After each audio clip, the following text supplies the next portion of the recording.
Dinking. This is one of the most important shots in the sport of pickleball, and if you're not dinking consistently or aggressively, you're severely hindering the progress of your game. So in this video, we're gonna be sharing 5 dinking mistakes that beginners make. And be sure to stay tuned to the end of this video because we are giving away $1,000 worth of Selkirk store credit split evenly between 5 lucky winners. Stay to the end of the video to figure out how to enter.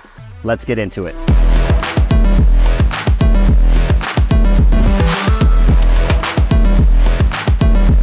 One of the biggest mistakes that's probably hurting your consistency with dinking is letting the ball bounce every single time. Now, there's a couple reasons why this is such a big mistake. And the first being, oftentimes it'll cause you to be off balance and having your weight on your back foot because you're gonna be stepping back into this transition zone, then hitting the dink. It's just a lot of movement. And remember, if you wanna be consistent, you really wanna eliminate unnecessary movement. So that's one reason why it's not good to step back and let that ball bounce. Another reason is you really want to take advantage of time on the court, okay? So the reality is if you're stepping back and waiting for that ball to bounce and then come back up, you're really giving your opponent a lot of extra time to see what you're doing. So it's actually really advantageous to take balls out of the air when you can, because one, it's going to help with consistency. You're not going to be moving as much. And then 2, you're taking away time for your opponent to react. So I'm gonna show you what this looks like when you let unnecessary balls bounce. So this is what it looks like when I'm stepping back and letting every ball bounce.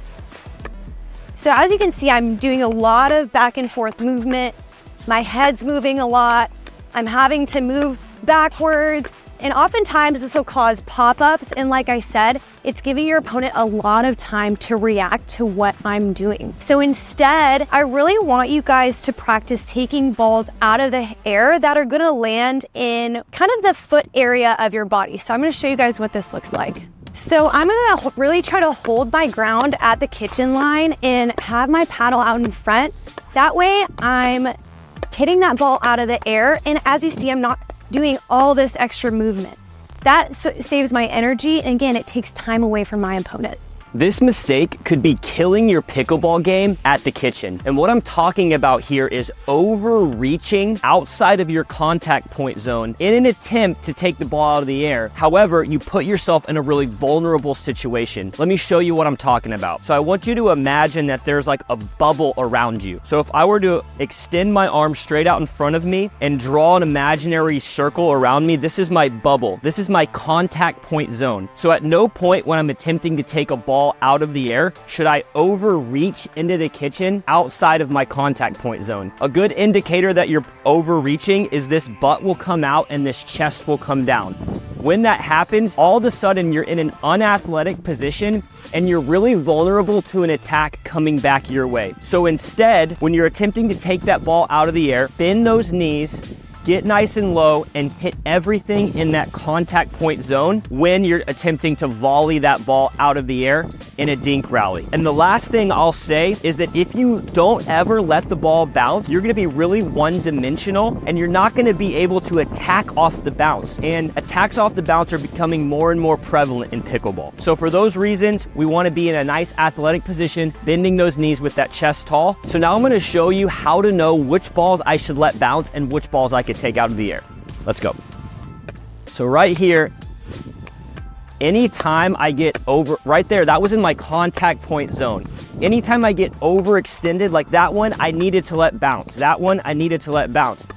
Needed to let bounce because I don't want to overreach. That one was in my contact point zone, so I could take that ball out of the air with ease. So again, if you get overextended or that butt comes out, that's a good indicator that you should let the ball bounce. This mistake might not seem like it's a big deal, but the reality is it's putting your team at a massive disadvantage. And what it is not recovering back to the kitchen line when you get pushed back into the transition zone when you're dinking. Now, the reality is when you're dinking, you're getting moved around. And sometimes that means that you're gonna have to take a step back and play back here. Now, the mistake happens is when you get pushed pushed back and then you just keep dinking from here. What this does is it gives your opponents a ton of different angles to choose from. And you have to remember, the kitchen line is the best real estate on the court. Like, this is where you want to play. This is where the most advantage is. And so it's really important that if and when you get pushed back into the transition zone, that you hit your shot and you immediately hold your ground again at the kitchen line. So I'm going to show you guys what it looks like to kind of get caught back here. So a lot of times, again, you're dinking with your opponents and they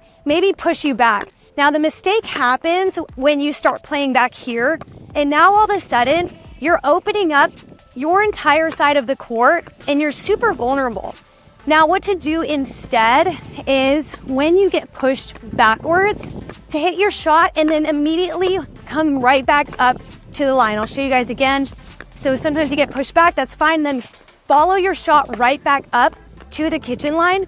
That's going to really protect your team from being kind of exploited when you come back here and they're hitting aggressive dinks. This dinking mistake I see all the time, and it could be costing you valuable points on the pickleball court. And what I'm talking about is not moving your feet and following the ball. So oftentimes when players are dinking, especially in that cross-court battle, they get pushed out wide and they fail to recover back toward the middle. Or if I'm here and I'm gonna dink it out wide, I wanna pinch middle so that I'm not leaving a gap on the court. Players that don't follow the ball when they're dinking create holes on their side of the court for the other team to dominate them. So now I'm gonna kind of show you what I'm talking about. Okay, so if I'm dinking with my partner here and I get pulled out wide, I wanna recover and follow the ball and close off that middle gap, okay? If I'm not closing off that middle gap and I'm staying out here, now I'm creating a big hole down the middle, okay? If I dink the ball to the middle, I don't have to pinch as far because my partner's gonna come over and we're gonna have this middle covered.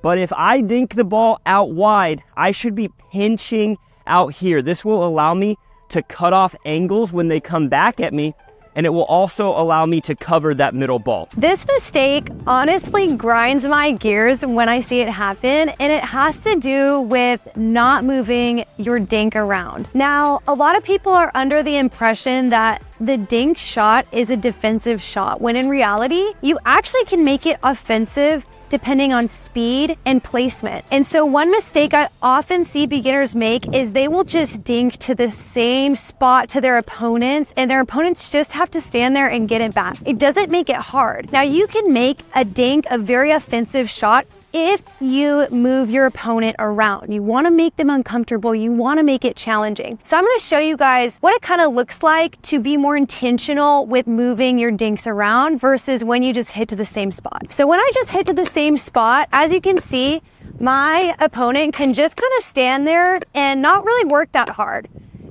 Now, that increases their chance to just get it back and then put you in a vulnerable situation. So instead, it's kind of a good idea to be intentional about moving your opponent around the kitchen line. So think moving from their outside foot to their inside foot and really going line to the middle line to the corner.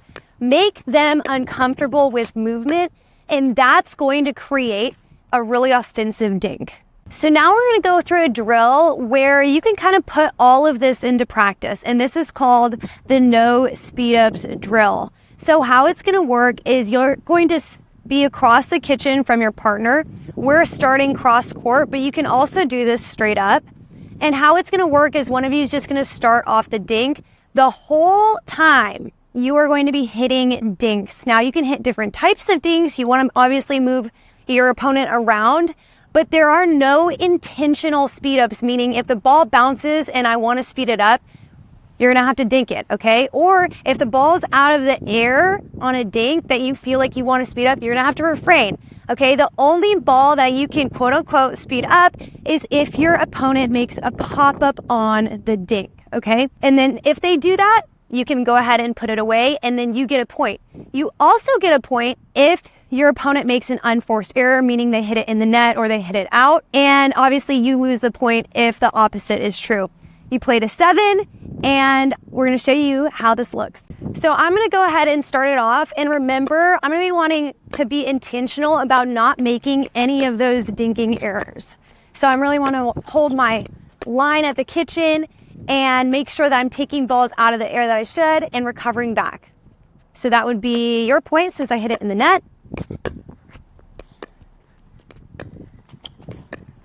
And I'm gonna be really wanting to move my opponent around, see if I can get an unforced error.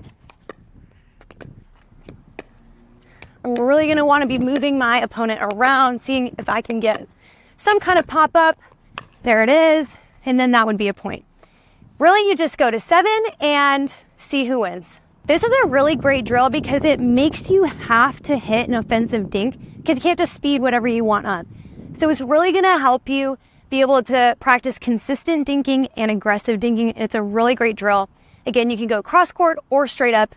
It's really gonna improve your game. So I hope you guys enjoyed this video. Make sure that you give it a like and subscribe to the PlayPickleball.com YouTube channel. And if you have any suggestions for future videos, leave them in the comment section below. And as we mentioned before, we're giving away $1,000 worth of Selkirk store credit, split evenly between 5 lucky winners. To enter the giveaway, you can find the link in the description below. We'll see you on the next one.